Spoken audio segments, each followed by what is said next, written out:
Hi guys, this is Lou. I'm on the other side of the camera. I just wanted to show you these books, okay? I went ahead and set them up on my desk.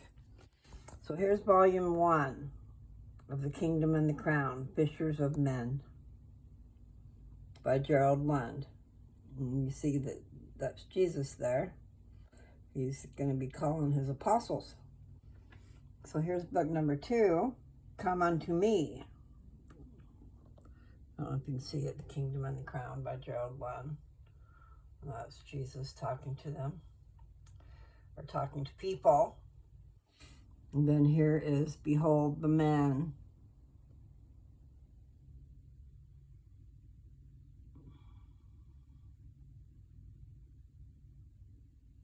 I'm not sure, but I think that's Jesus right there. So, I'm just showing it to you, and there I am in the mirror. Okay. I'm thinking, on opening a book and reading a little bit out of it and seeing what we come up with. And then here is that other set of books. Porter Rockwell.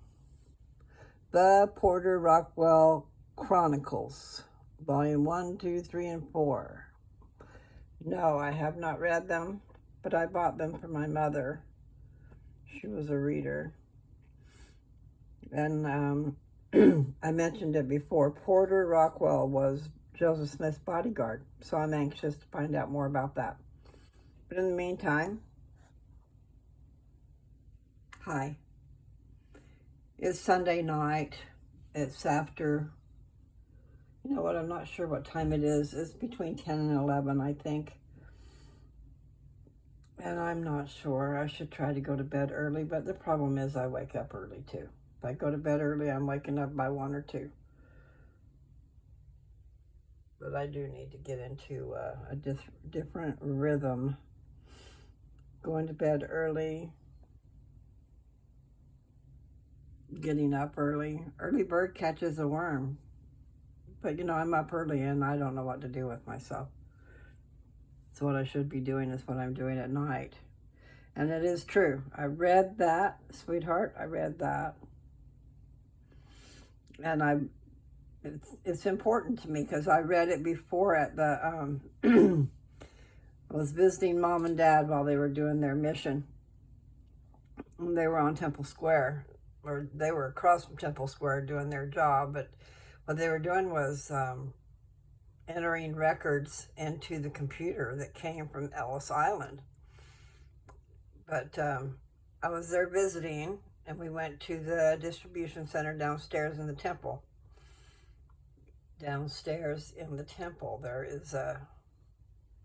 Okay, maybe it's not in the temple, excuse me. Downstairs in the Joseph Smith building, the office building, is probably where it was. But you can go down there, and they had Book of Mormons from almost every language there is. And they had all kinds of different books and things, artwork you could get to, like if you were a teacher and you came and you wanted to get some help for teaching your class, there's all kinds of artwork you can use to show the kids and to show the people too, but mostly it's the kids. Make your lessons pop, so to speak. Bring life to your words instead of just a bunch of words. But the church does have some really great artwork for that. What else is down there? I'm not even sure. I just know that if you look, they have like this circular, they have a circular deal, and there's Book of Mormons lined up all the way around it with different languages. It's really, really interesting, the facts about this Book of Mormon and how many countries we've gone into teaching, where they would let us go, okay? Because they wouldn't let us go in some places. Freedom of religion is one of the things. Anyway, I just want to show you the books. I wonder if I could open a book. I'm sorry, my throat is so dry. Fishers of Men. I really thought this would be number 2. I'm not sure. Okay.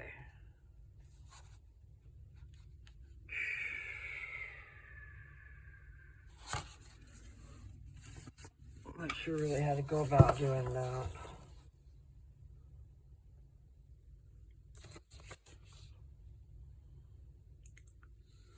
I can try it, but it's kind of weird looking. I need something to lean it on. It says, The Kingdom and the Crown, Volume 1, Fishers of Men. In an ancient land, in a time foretold by prophets, a babe was born beneath the shining star.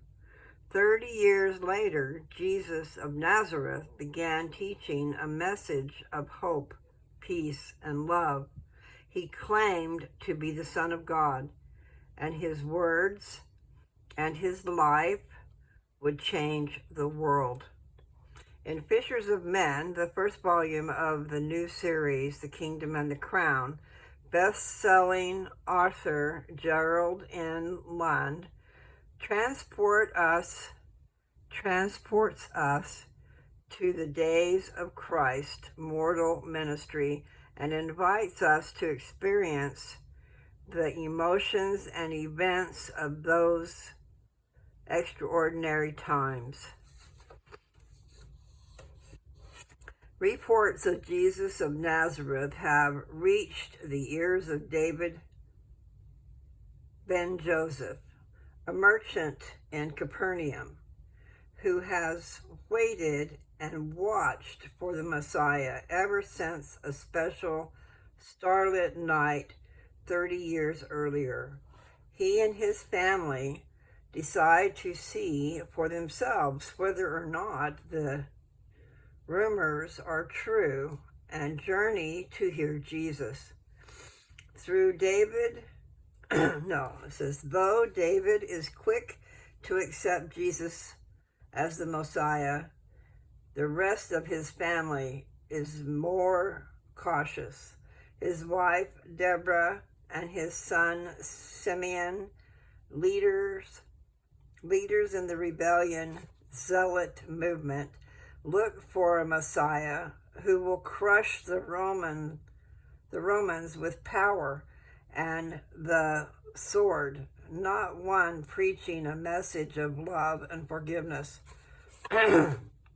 Meanwhile, reports of Jesus have reached into the very heart of Jerusalem, and both the powerful Sadducees,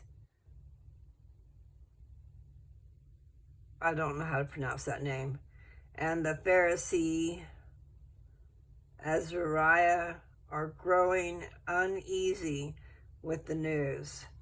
Though they hold opposing political views, both agree that something must be done to stop this man from Nazareth before he gets out of hand.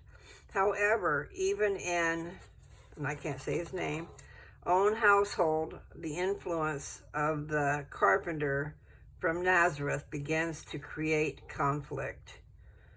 Okay, and that says continue on the back page. So I go back to the back. I need to set it up so I can read it. How do I do that? All right, so I'm on the back page. Fishers of Men is a sweeping epic filled with memorable characters who bring to life an extraordinary time in the history of the world.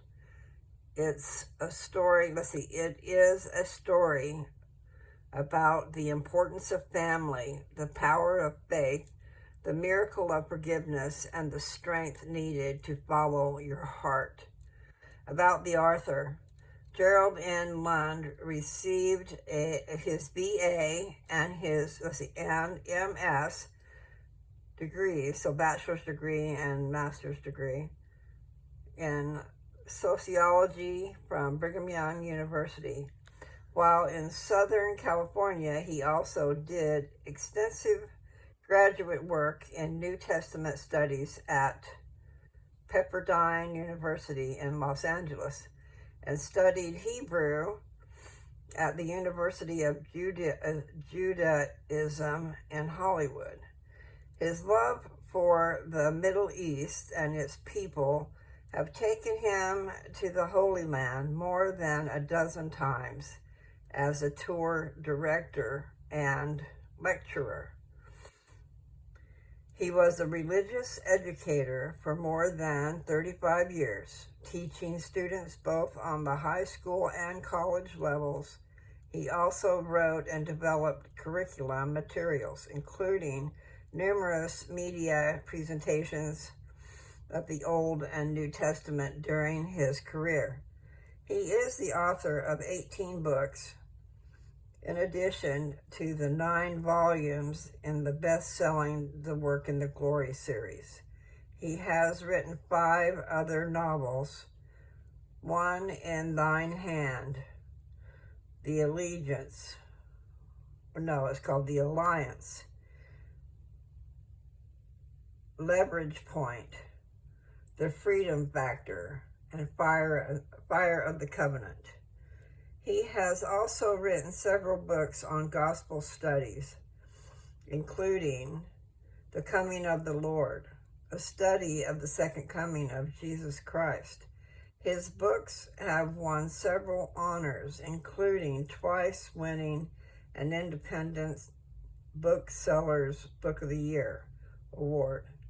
He and his wife, Lund, have 7 children and 16 grandchildren and live in Alpine, Utah.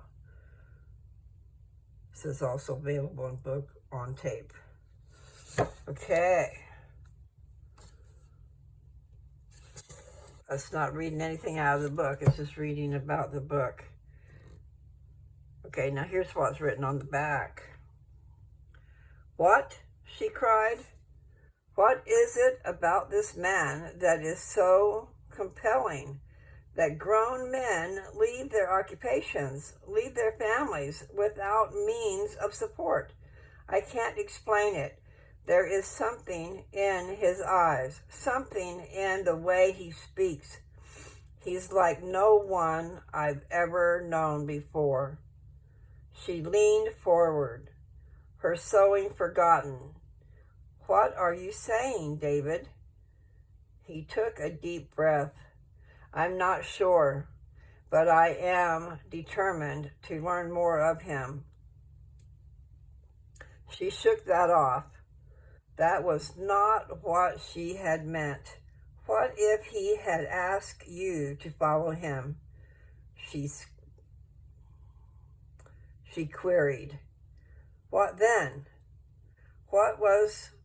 He was silent for a long time. You wouldn't, David, just up and leave everything. His eyes were wide and filled with longing. I love being a merchant, Deborah. It has given me great satisfaction. Yes, I know it has. But, he stopped and shook his head. Surprised Deborah peered at him. But what, David? To be a fisher of men. His shoulders lifted and fell. Imagine helping people come to God, helping them find meaning and joy in their lives. Deborah's eyes were fixed on him in complete amazement. He finally met her gaze. That would make being a merchant seem insignificant indeed. That's the end of that. Okay, that was the front flap, the back flap, and then on the back cover.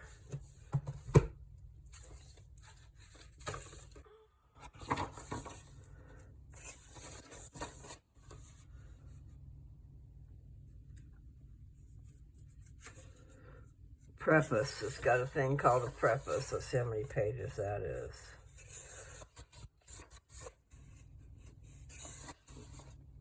Several pages, and they're not numbered. And then there's a list of major characters. That's 2 pages. And then glossary.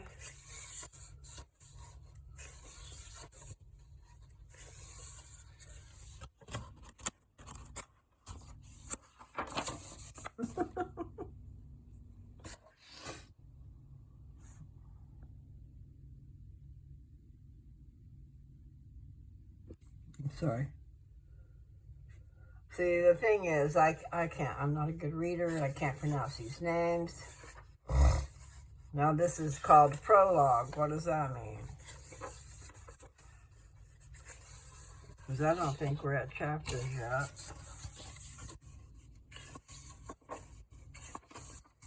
Unless that's what that meant.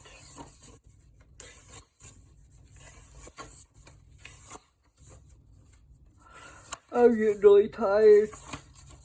Yeah. Yes, I haven't taken any pills. Chapter 1. So yeah, there's a whole bunch of pages before you ever get to chapter 1.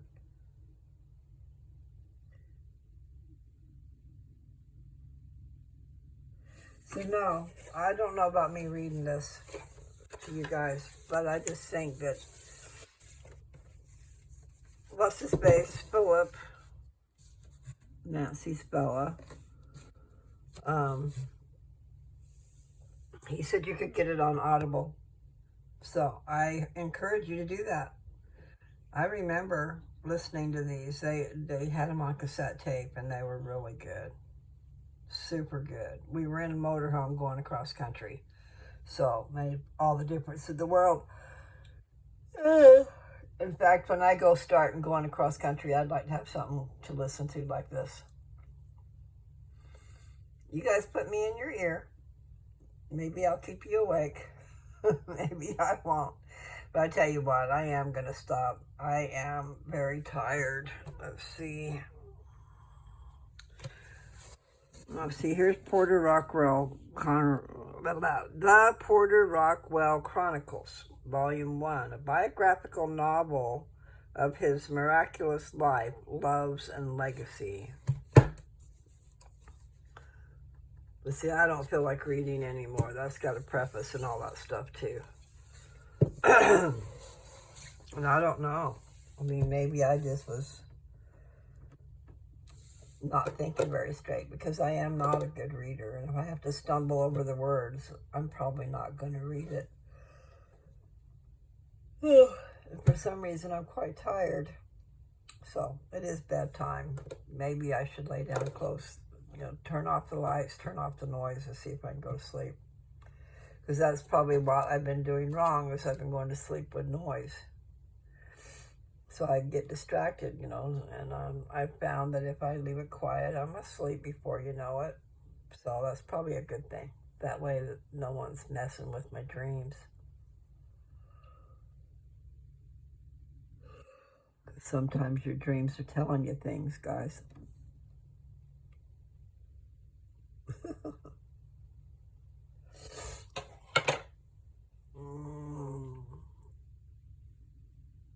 My stretch. When I bend and stretch, my eyes tend to want to tear up for some reason. Yes, my hair is all fuzzy. Fuzzy Wuzzy was a bear. Fuzzy Wuzzy had no hair. Fuzzy Wuzzy wasn't very fuzzy, was he?